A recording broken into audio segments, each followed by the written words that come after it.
मोदी है तो मुमकिन है, मोदी है तो मुमकिन है, मोदी है तो मुमकिन है, मोदी है तो मुमकिन है, मोदी है तो मुमकिन है, मोदी है तो मुमकिन है। ওই ক্যাশ কাউন্টারে যে ক্যাশগুলো আসে সেটা নেওয়ার দায়িত্ব আমার। আমি রিসিভ করে নিই, ট্রেতে টাকা রাখে। প্রথমে আমি ফুল প্যাকেটগুলো মিলিয়ে নিই, যতগুলো প্যাকেট আছে ওগুলো সব মিলিয়ে নিই। ভাউচারে যে ডিনোমিনেশনটা লিখে দেয় কাস্টমার, যে জমা দিচ্ছে সে লিখে দেয় ডিপোজিটার, সেটার সঙ্গে মিলিয়ে নিই। আমি টিক মারি এবং আমার পাশে বাঁদিকে একটা ট্রেতে রাখতে থাকি। তারপরে যে লুজ নোটটা থাকে, যেগুলো 100-র চেয়ে কম, সংখ্যায় 100-র চেয়ে কম, সেগুলো আমি ভাউচারেই আরেক জায়গায় লেখা থাকে, আলাদা করে লেখা থাকে যে লুজ নোট কি কি আছে। সেই লুজ নোটগুলো আমি নিই, ওখানেই তখনই গুনে নিই এবং আমি ওখানে টিক মারতে থাকি। সেদিন এই ভিতরের যে এই যে ছেলেটা এসছে, মনোজ কুমারের নাম, মেশিনে কাউন্ট করেও ক্যাশ ভিতরে পাঠিয়ে দিই আমি, কিন্তু সেদিন এই কাজটা নিতে এসে নিজে এসছে। এবং মাঝে মাঝে আসে, এর মধ্যে নতুনত্ব কিছু নেই। তো হাত খালি থাকলে এবং ক্যাশ নিয়ে বসে থাকলে আমি একটা কাজ করছি, ওই কাজটা শেষ না করে তো আমি কাজটা রিসিভ করবো না।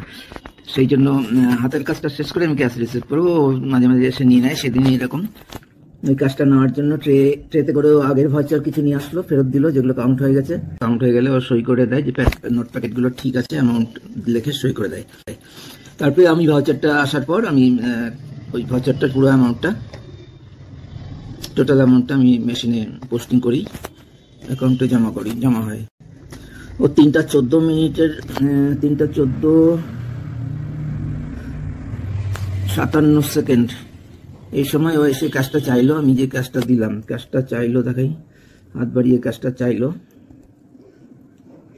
ভাউচারটা রেখে ভাউচারটা আমার সামনে রাখলো আর হাত বাড়িয়ে কাউন্টারে কাজটা চেয়ে নিল আমার কাছে। এই যে চাইছে যে ওই কাজটা দাও,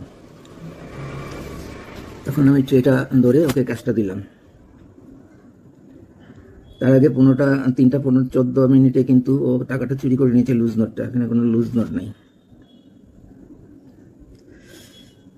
আর ভাউচার দিয়ে বাকি নোটগুলো ঢেকে রেখেছে, প্যাকেটগুলো।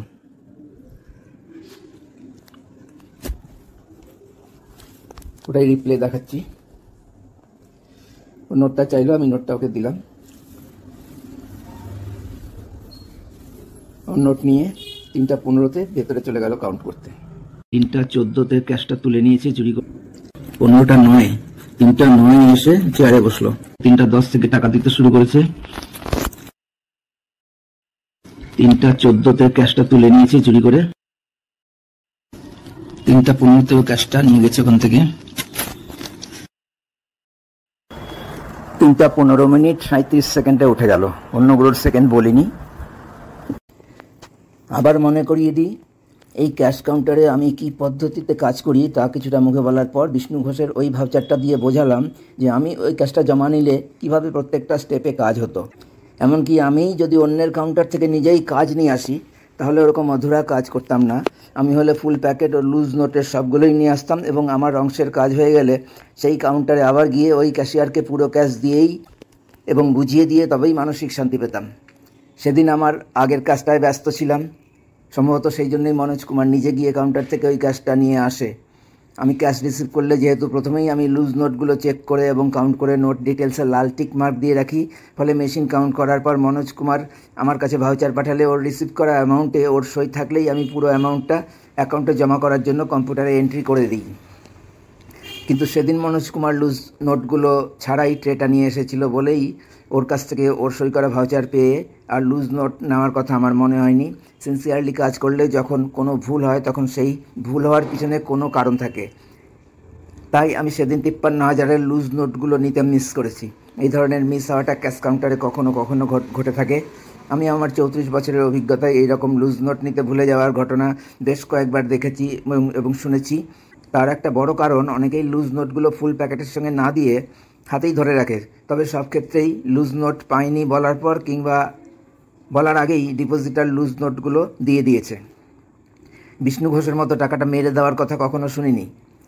আমার মনে আছে একবার ওই ধরনের ঘটনায় সুজাপুরের একজন টাকা দিতে রাজি হচ্ছিল না, কিন্তু সেখানকার স্থানীয় মানুষই সেই লোকটাকে টাকাটা ফেরত দিতে বাধ্য করেছে। হয়তো শিক্ষিত মানুষ কম বলেই সুজাপুরের মানুষের মানবিকতা অনেক বেশি। অথচ মালদার বহু মানুষ স্টেট ব্যাংক থেকে টাকা চুরির ঘটনা, আমার কাউন্টার থেকে টাকা চুরি হওয়ার ঘটনা জানে। কিন্তু স্টেট ব্যাংকের মতোই মালদা শহরেও শিক্ষিত মানুষ বেশি হওয়ায় নৈতিকতা, মানবিকতার ব্যাপারগুলো অতি বিরল। আমার বিশ্বাস সেদিন আমার জায়গায় অন্য যে কেউ থাকলে তাদের মধ্যে প্রায় সবাই বিষ্ণু ঘোষ টাকাটা দিতে অস্বীকার করার পর 53,000 টাকার দায় অন্য ক্যাশিয়ার, এক্ষেত্রে মনোজ কুমার, তার ঘাড়ে চাপিয়ে দিত। আমি অন্যের ঘাড়ে দোষ চাপাই না, আমি আজকেও তাকে অভিযুক্ত করছি না। আরও একটা বিষয়ে আমি খুবই পুরনো যুগের মানুষ, যখন একাধিক ব্যক্তির সঙ্গে সমন্বয় রেখে কাজ করি তখন কিছুতেই আমি জুনিয়রদের কখনো বিপদে ফেলি না, এমনকি আমার ক্ষতি হলেও। কিছুটা এই কারণেই আমি মালদা ব্রাঞ্চের ইউনিয়ন নেতাদের কোনো চাপে ফেলতে চাইনি। তাছাড়া চুরির ঘটনাটাও আমাকেই বিপদে ফেলতে পারে বলে আমার প্রথম দিকে মনে হয়নি। অথচ সেই ইউনিয়নের সেক্রেটারি ও অ্যাসিস্ট্যান্ট সেক্রেটারি দুজনেই আমার সঙ্গে এবং ইউনিয়নের সঙ্গে গদ্দারি করলো। যেমন রজনীশ কুমার, উজ্জ্বল কুমার, বিশাল কুমার সহ স্টেট ব্যাংকের সব ধরনের সমস্ত অফিসার ও কর্মী আমার সঙ্গেই শুধু না, স্টেট ব্যাংকের সঙ্গেও গদ্দারি করেছে। স্টেট ব্যাংকের চেয়ারম্যান সহ সব ধরনের সমস্ত অফিসার ও কর্মী কিভাবে এত বিষাক্ত মানসিকতার হয়ে গেল? কিভাবে এই অবাস্তব ঘটনা ঘটতে পারে? কার ক্ষমতা আছে চাকরির ঝুঁকি নিয়ে লক্ষ লক্ষ স্টেট ব্যাংক কর্মচারীর সবাইকেই অবিশ্বাস্য ও অমানবিক এই অপরাধে সামিল হতে উদ্বুদ্ধ করার?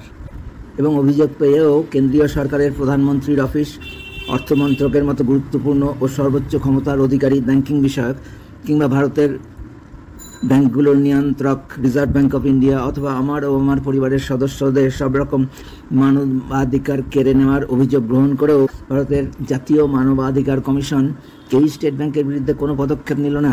7 বছর পার হয়ে গেছে, যার মধ্যে শেষ 5 বছর ধরেই এই ঘটনার প্রমাণসহ হাজার হাজার পোস্ট মিডিয়াতে আমি করে চলেছি, সোশ্যাল মিডিয়াতে।